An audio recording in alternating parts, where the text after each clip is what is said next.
E aí, moçada, eu sou o professor Daniel Lopes e vamos para mais uma aula de língua portuguesa para o 7º ano.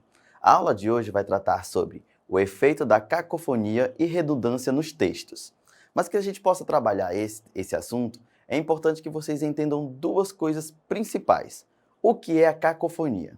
A cacofonia, ela é originada do grego. A palavra cacofonia, ela significa som ruim, som desagradável.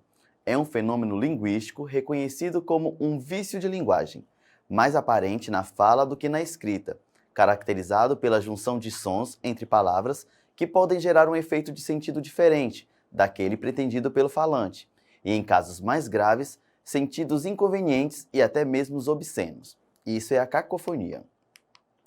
A redundância. O que é a redundância? A redundância é uma palavra ou expressão desnecessária por indicar ideia que já faz parte de outra passagem do texto, tá? Então, tudo isso é o quê? Tudo isso engloba os vícios de linguagem. O que é os vícios de linguagem? Os vícios de linguagem representam desvios das normas gramaticais, gerados pela comunicação humana e que podem levar a um discurso incompreensivo.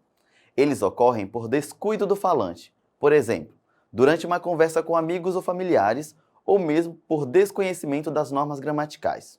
Por outro lado, os vícios de linguagem podem ser utilizados de maneira intencional, sobretudo nos textos literários, a fim de oferecer maior expressividade ao discurso.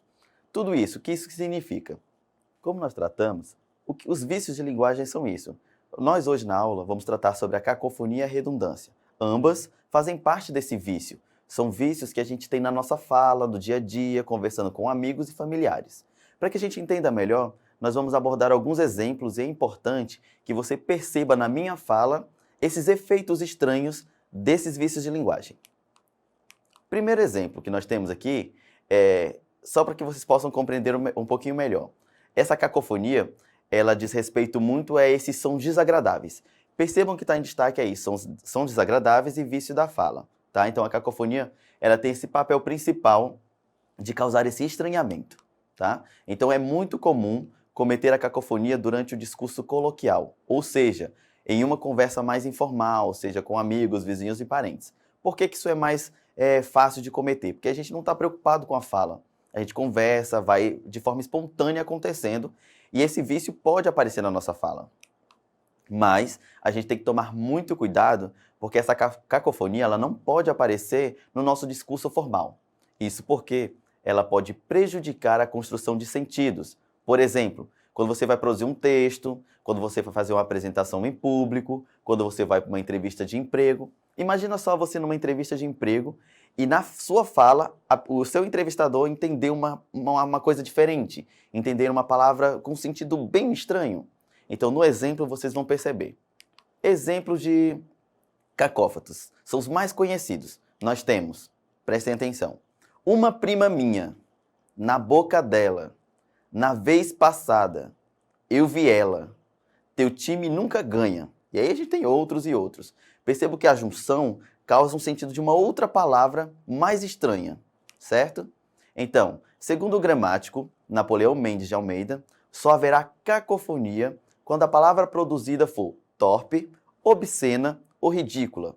É infundado ou exagerado escrúpulo de quem dizer haver cacófato em porcada, ele tinha e só tinha. No mesmo caso, podemos incluir uma mão e já tinha. Percebam que essas palavras juntas, ela causam um certo estranhamento. Por exemplo, uma coisa do dia a dia. Na boca dela. Na boca dela. Fica aparecendo cadela e não na boca dela, separadamente. Certo? Então, a gente tem que tomar certo cuidado com o cacófato nesse sentido, de causar esse estranhamento e ainda ser uma coisa desagradável, meio que não condiz com a situação que vocês estão vivendo. Exemplos de redundância. Outra coisa que a gente tem que prestar muita atenção para não acontecer, tá? Você sabe o que significa elo? O que é o elo? Ah, elo, professor, é aquilo que liga, é aquilo que está juntando. Vamos perceber o que é o elo. Além de sinônimo de argola, figurativamente, o elo pode significar ligação, união. Então, elo de ligação é outro belíssimo caso de redundância. Basta dizer que alguma coisa funciona como elo, e não porque funciona como elo de ligação. Se é o elo e ligação, ambas têm o mesmo significado, elas vão unir. Então, eu não preciso colocar as duas palavras com o mesmo sentido na frase. Isso é redundância. Tá? Nós temos outro exemplo aqui. O mesmo raciocínio se aplica em casos como criar 1000 novos empregos. Pura redundância. Basta dizer criar 1000 empregos. Se eu já vou criar, é óbvio que subentende-se que é novo, é algo que ainda não tem. Então não preciso dizer criar 1000 novos empregos. Basta dizer diretamente criar 1000 empregos. Próximo exemplo. Prefiro, mas é errado.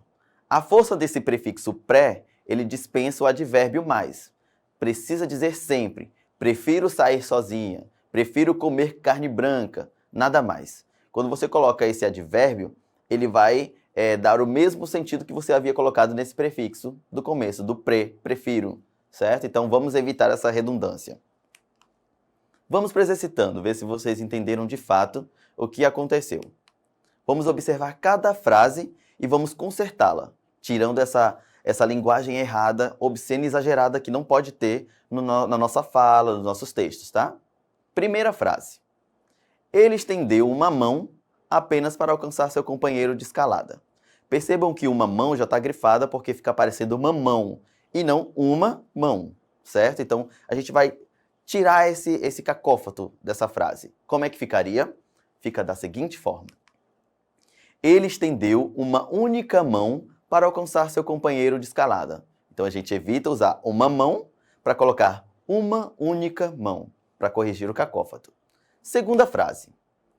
Ao distribuir as maçãs, contou que seria uma por cada participante. Percebam que aí a gente já tem um estranhamento de novo. Uma por cada. Vamos corrigir. Ao distribuir as maçãs, contou que seria uma para cada participante. Percebam que esse estranhamento já some. Vamos para a terceira frase. A boca dela é realmente muito bonita. Aí a gente já tem outro estranhamento que fica parecendo que está chamando a pessoa de cadela. Mas é a boca dela. Então vamos corrigir.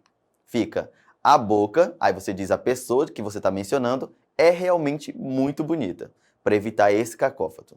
Vamos analisar a última frase, que diz assim. Ela tinha um lindo sotaque. Ela tinha. Percebam esse estranhamento de novo. Vamos consertar a frase. A frase vai ficar assim.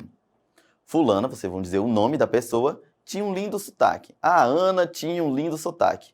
É melhor você dizer o nome da pessoa que você está se referindo ou colocar algum pronome pessoal que vai causar estranhamento na frase, tá? Vamos para a próxima pergunta. Identifique a alternativa em que ocorre um caso de redundância. Nesse momento, nós vamos tratar agora a redundância. Vocês lembram o que é redundância? É a repetição de uma informação novamente na mesma frase, tá? E aqui eu tenho 4 frases. Vamos identificar qual aquela que ocorre um caso de redundância. Letra A diz assim. Ouvi com meus próprios ouvidos. Letra B. A casa já não há quem a limpe. Letra C. Para abrir a embalagem, levante a alavanca para cima. D. Bondade excessiva, não a tenho. Lá na primeira questão, na letra A, a gente pode perceber muito, pode dar até um estranhamento para a gente que pode ser uma redundância.